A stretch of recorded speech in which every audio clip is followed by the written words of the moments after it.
రెండు గంటలు అవుతుందండి బస్సులు లేక. బస్సులు కొత్త బస్సులు పెట్టారంట. ఆ బస్సులకి ఈ బస్సులకి టైం సరిపోక పాత బస్సు డ్రైవర్లు ఆపారు.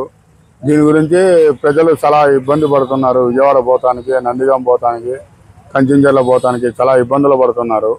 దయచేసి ఈ బస్సులది పరిష్కారం ఒకటి చేయండి. దాని తర్వాత మా auto local union president Naresh నా పేరు. మా ఆటో డ్రైవర్లకి బస్టాండ్లో తప్ప వేరే మార్గం లేదు. చిలకల జగ్గపేట కూడా తిరిగాం. బస్టాండ్లో ఉన్న ప్రయాణికులతో పాటే మేము జగ్గపేట లోకల్లో దించడానికి ఏర్పాటు చేస్తుంటాం ఆటోలు. ఇది మా సమస్య. గత ప్రభుత్వంలో 10,000 మాకు ఆటో వాళ్ళకి వేశారండి. ఈ ప్రభుత్వంలో బస్సులు ఉచిత బస్సులన్నీ పెట్టారు.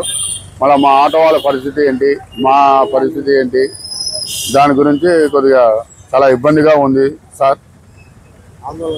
చాలా ఆందోళనగా ఉంది. బస్సులు ఉచిత బస్సులు పెడితే మా ఆటో వాళ్ళం మేము ఎలా బతకాలి ఏంటి, మాకు భార్య పిల్లలు ఉన్నారు, మేము రెక్కాడితే డొక్కాడేటోళ్ళం.